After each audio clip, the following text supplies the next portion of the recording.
할렐루야. 오늘은 9월 29일 월요일입니다. 오늘도 정시매일 예배를 통해 경건의 일상을 살아가고자 하시는 우리 큰믿음 유신교회 모든 성도님들을 사랑하고 축복합니다. 다 함께 사도신경으로 우리의 신앙을 고백하며 하나님 앞에 나아가겠습니다. 전능하사 천지를 만드신 하나님 아버지를 내가 믿사오며 그 외아들 우리 주 예수 그리스도를 믿사오니 이는 성령으로 잉태하사 동정녀 마리아에게 나시고 본디오 빌라도에게 고난을 받으사 십자가에 못 박혀 죽으시고 장사한 지 사흘 만에 죽은 자 가운데서 다시 살아나시며 하늘에 오르사 전능하신 하나님 우편에 앉아 계시다가 저리로서 산 자와 죽은 자를 심판하러 오시리라. 성령을 믿사오며 거룩한 공회와 성도가 서로 교통하는 것과 죄를 사하여 주시는 것과 몸이 다시 사는 것과 영원히 사는 것을 믿사옵나이다. 아멘.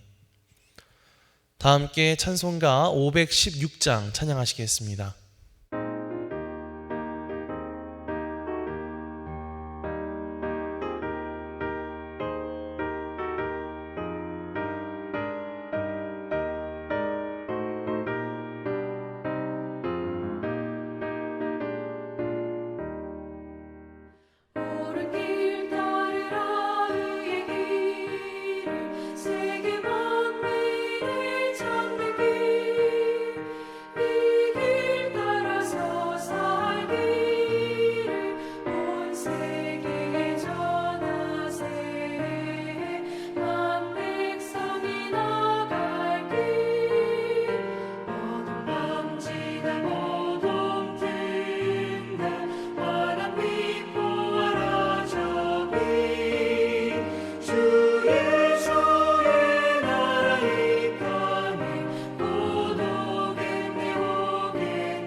오늘 하나님께서 우리에게 주시는 말씀은 로마서 11장 11절로 24절입니다.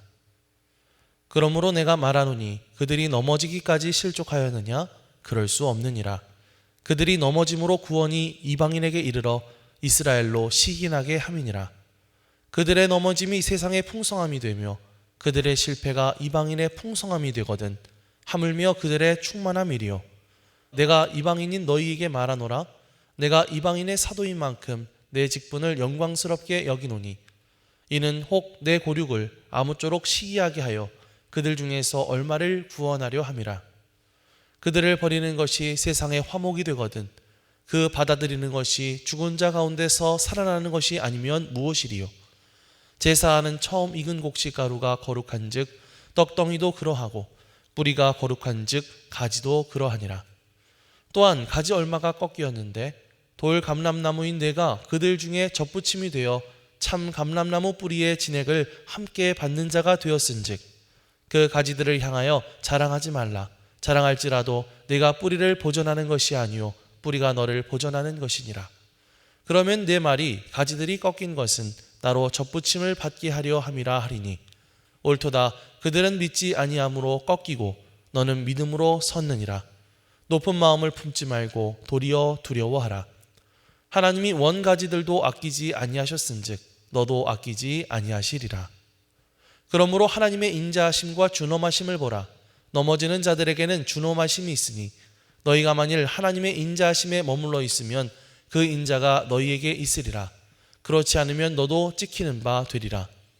그들도 믿지 아니하는데 머무르지 아니하면 접붙임을 받으리니 이는 그들을 접붙이실 능력이 하나님께 있음이라. 내가 원 돌 감람나무에서 찍힘을 받고 본성을 거슬러 좋은 감람나무에 접붙임을 받았으니 원 가지인 이 사람들이야 얼마나 더 자기 감람나무에 접붙이심을 받으랴. 이는 하나님의 말씀입니다. 아멘. 할렐루야. 오늘도 말씀을 듣는 여러분의 심령 속에 성령님의 감동하심이 함께하여 주시기를 간절히 축원합니다. 우리는 누구나 인생에서 넘어지고 실패를 경험할 때가 있습니다. 그래도 젊었을 때에는 넘어지면 다시 일어나면 되지 하고 쉽게 생각할 수 있겠지만 나이가 들어갈수록 그 실패는 점점 더 무겁게 느껴집니다. 건강의 실패, 사업의 실패, 자녀 문제의 실패, 신앙의 실패, 이렇게 실패를 경험하며 넘어지게 되면 이대로 다 끝난 것 같고 다시는 일어설 수 없을 것 같은 두려운 마음이 들기도 하죠. 사도 바울의 눈에는 자기 민족 이스라엘 백성들이 그랬습니다. 하나님께서 보내신 아들 예수 그리스도를 받아들이지 않고 오히려 십자가에 못 박아버린 그들이 하나님의 구원의 길에서 완전히 멀어져 버린, 완전히 넘어져 버린 민족처럼 보였던 것이죠. 그렇다면 정말 이스라엘은 여기서 끝이 난 걸까? 오늘 본문에서 사도 바울은 다시 한번 힘차게 선포합니다. 그러면 그들이 넘어지기까지 실족하였느냐? 그럴 수 없느니라. 이스라엘의 넘어짐은 단순한 실패가 아니라 하나님의 더 큰 구원 계획의 일부였기 때문이죠. 과연 여기에 어떠한 하나님의 뜻이 있었을지 오늘 말씀을 통해 함께 살펴보기 원합니다.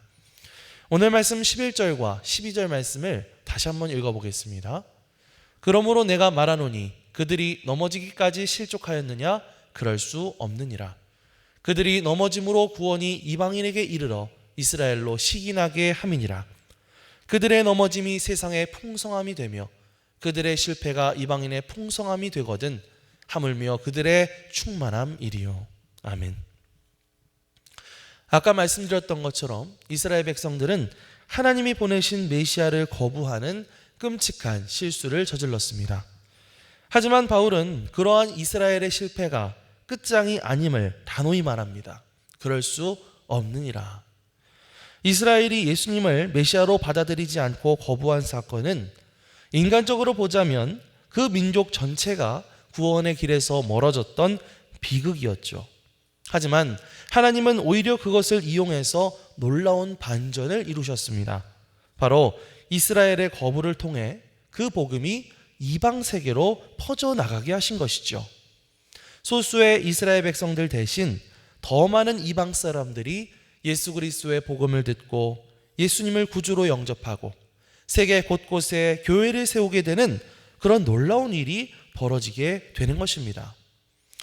여러분, 이것은 무엇을 말하는 것일까요? 즉, 하나님은 그들의 실수와 실패를 끝으로 두지 않으시고 오히려 그것을 이용하셔서 새로운 기회를 만드셨다는 것입니다. 이스라엘의 넘어짐은 오히려 이방인들의 구원의 길을 여는 하나님의 도구가 되었다는 것이죠. 우리는 흔히 실패를 인생의 막다른 길이라고 생각하기 쉽습니다. 실패하면 다 끝나는 거라고, 이제는 다시는 기회가 없다고 그렇게 낙심합니다. 하지만 하나님의 관점에서는 다릅니다. 실패와 넘어짐 속에서도 하나님은 여전히 역사하시는 줄 믿습니다. 더 나아가서 그 실패마저도 사용하셔서 다른 누군가에게 복이 되게 하시는 줄 믿습니다. 마치요, 이 부서진 항아리 틈새로 물이 다 새어나가는데 오히려 그 물을 통해서 그 주변에 풍성하게 풀이 자라고 아름다운 꽃이 피게 되는 것처럼 하나님은 이스라엘의 그 불순종을 통해 복음이 이방 세계로 흘러가게 하는 길을 여셨다는 것이죠. 우리는 실패할 수 있지만 하나님은 결코 실패하지 않으시는 분이신 줄 믿습니다. 사랑하는 성도 여러분, 지금 여러분의 삶에 실패라고 불릴 만한 그런 순간들이 있으십니까? 건강이 무너져서 낙심되시나요? 자녀의 문제로 마음이 무겁습니까? 혹은 신앙에서 넘어져서 부끄러워하고 계십니까? 그러나 잊지 마십시오. 하나님은 우리의 실패를 마지막으로 두지 않으십니다. 오히려 그 자리를 통하여 새로운 길을 열어주시고 또 다른 누군가에게 복이 되게 하시는 줄 믿습니다. 이스라엘의 실패를 통해 오늘 우리에게까지 복음이 전파될 수 있었던 것처럼 우리의 아픔과 실패도 하나님의 손에 붙들리면 은혜의 통로가 될 줄 믿습니다. 오늘도 우리의 실패마저도 기회로 바꾸실 그 하나님을 신뢰하며 다시 한번 희망을 갖고 나아갈 수 있는 저와 여러분들이 되시기를 주님의 이름으로 간절히 축원합니다. 이어서 우리 13절에서 15절 말씀도 이어서 읽겠습니다. 내가 이방인인 너희에게 말하노라. 내가 이방인의 사도인 만큼 내 직분을 영광스럽게 여기노니 이는 혹 내 고륙을 아무쪼록 시기하게 하여 그들 중에서 얼마를 구원하려 함이라. 그들을 버리는 것이 세상의 화목이 되거든 그 받아들이는 것이 죽은 자 가운데서 살아나는 것이 아니면 무엇이리요. 아멘. 사도 바울은 자신이 이방인의 사도로 부름받은 그 사명에 대해서 분명히 밝히고 있습니다. 그는 이방인들에게 복음을 전하며 하나님께 받은 직분을 매우 자랑스럽게 여겼죠.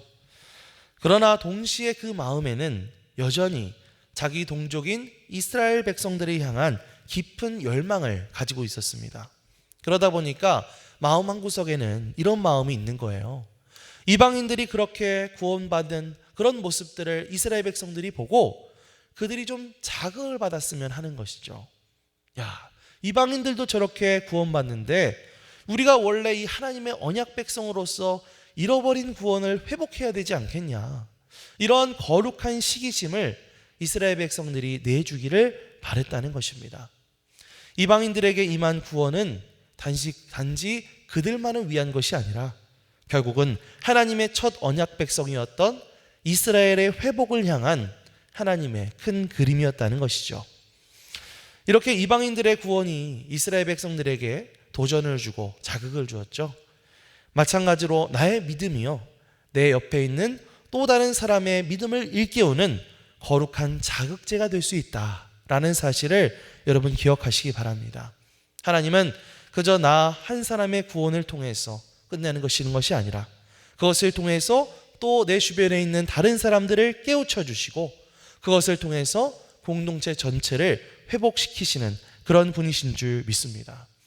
우리가 신앙생활을 할 때 나의 믿음은 결코 나 혼자만의 문제로 끝나는 것이 아니라는 것이죠. 나의 가족이 그 믿음을 지키는 모습을 보면서 그렇게 자녀가 도전받고 또 교회 성도가 믿음으로 서 있는 그런 모습을 통해서 교회 내 또 다른 사람이 마음을 새롭게 할 수 있습니다. 야, 저 집사님, 저 권사님 신앙생활하는 모습 보니까 나도 그냥 이대로만 살아서는 안 될 것 같다. 나도 더 하나님에 대한 그 믿음에 대한 열정을 내야 되겠다. 이렇게 도전을 받게 된다는 것이죠. 마치 어둠을 밝히는 불 하나가 반짝 켜지게 되면 다른 어둠 속에 있는 사람들도 저렇게 불을 밝히고 싶은 마음이 생기는 것처럼 나 한 사람의 믿음이 또 다른 이들의 믿음을 불러일으키는 불씨가 되는 줄 믿습니다. 사도 바울이 그 이방인의 구원을 보면서 그 구원이 이스라엘의 회복을 자극하기를 바랐던 것처럼 오늘 우리의 믿음도 누군가를 향한 하나님의 자극제가 될 수 있다라는 사실을 여러분 기억하시기 바랍니다. 그렇게 오늘도 나의 믿음을 끝까지 지켜서 다른 사람들의 믿음에 도전을 주고 자극을 주고 그 믿음을 세워줄 수 있는 저와 여러분들이 되시기를 주님의 이름으로 간절히 축원합니다. 우리 함께 17절 18절 말씀을 함께 보겠습니다. 또 한 가지 얼마가 꺾이었는데 돌 감람나무인 내가 그들 중에 접붙임이 되어 참 감람나무 뿌리에 진액을 함께 받는 자가 되었은즉 그 가지들을 향하여 자랑하지 말라. 자랑할지라도 내가 뿌리를 보전하는 것이 아니요 뿌리가 너를 보전하는 것이니라. 사도 바울은 이제 17절 이하 말씀에 이 감람나무의 비유로 하나님의 구원 계획을 설명하는데요. 이스라엘은 원래 참 감람나무의 가지였지만 불순종으로 그것이 꺾이게 되었죠. 그에 비해서 이방인들은 이 돌 감람나무 가지였는데 하나님의 은혜로 이 접붙임을 받아서 참 감람나무 뿌리의 진액을 함께 누리게 되었다라는 것입니다. 자, 이것은 무엇을 시사하는 것일까요? 우리가 결코 하나님 앞에 자랑하거나 교만할 수 없고 우리는 오직 하나님 앞에 은혜로 서 있는 존재라는 사실을 기억해야 한다는 것입니다. 우리는 모두가 이방인들이죠. 그렇기 때문에 우리는 우리의 어떤 자격으로 인해서 참 감람나무에 붙어 있는 것이 아니라 은혜로 인해서 거기에 붙어 있는 그런 가지이기 때문에 우리는 그저 겸손하게 하나님께 의지하며 그렇게 우리가 열매 맺어야 한다는 것입니다. 가지는 뿌리에 붙어 있을 때만 살아갈 수 있죠. 뿌리에서부터 떨어진 가지는 처음에는 멀쩡해 보일지 몰라도 결국 마르고 말라 죽습니다. 우리의 삶도 마찬가지인 것 같아요. 내가 지금까지 이렇게 믿음을 지키고 예배하고 하나님 앞에 기도할 수 있는 것, 이것이 다 하나님의 은혜인 것입니다. 교만할 이유가 없는 것이죠. 우리는 은혜로 참 감람나무의 진액을 받은 가지답게 늘 겸손한 마음으로 주님께 꼭 붙어 있어야 할 줄 믿습니다. 사랑하는 성도 여러분, 오늘 우리의 삶이 서 있는 이유가 바로 은혜 때문이다 라는 사실을 꼭 기억하십시오. 교만하지 말고 겸손하게 하나님 앞에 서시기 바랍니다. 또 가지가 뿌리에서부터 양분을 받으면 열매를 맺는 것처럼 우리의 삶에도 여러 가지 성령의 열매가 드러나야 할 줄 믿습니다. 가정에서는 사랑의 열매가 맺혀지게 되고 직장에서는 정직의 열매가 맺혀지게 되고 교회에서는 섬김의 열매가 맺혀지게 될 때에 우리는 진정 그것을 통해서 우리가 참 감람나무이신 하나님께 붙어있는 가지라는 사실을 깨닫게 될 것입니다. 오늘도 우리를 접붙여 주신 그 은혜를 기억하면서 주님께 꼭 붙어 참 좋은 열매를 맺으며 살아갈 수 있는 저와 여러분들 되시기를 주님의 이름으로 간절히 축원합니다. 아멘. 기도하겠습니다. 자비로우시고 은혜로우신 하나님 아버지, 오늘 말씀을 통해 우리의 실패까지도 하나님의 섭리 안에서 새로운 기회가 될 수 있음을 깨닫게 하심에 감사를 드립니다.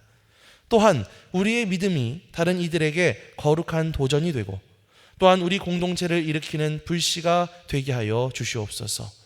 은혜로 인해 참 감람나무에 접붙임 받은 가지로서 늘 겸손히 주님께 붙어 살며 풍성한 열매를 맺게 하여 주시옵소서. 가정과 직장과 교회에서 사랑과 정직과 섬김의 열매로 하나님께 영광 돌리는 삶이 되기를 간절히 소망합니다. 오늘도 우리의 넘어짐 그 너머에 계신 은혜의 하나님을 붙잡으며 살아가는 우리 모두가 되게 하여 주시옵소서. 감사드리며 예수 그리스도의 이름으로 기도드리옵나이다. 아멘. 하늘에 계신 우리 아버지여, 이름이 거룩히 여김을 받으시오며 나라가 임하시오며 뜻이 하늘에서 이루어진 것 같이 땅에서도 이루어지이다. 오늘 우리에게 일용할 양식을 주시옵고 우리가 우리에게 죄 지은 자를 사하여 준 것 같이 우리 죄를 사하여 주시옵고 우리를 시험에 들게 하지 마시옵고 다만 악에서 구하시옵소서. 나라와 권세와 영광이 아버지께 영원히 있사옵나이다. 아멘.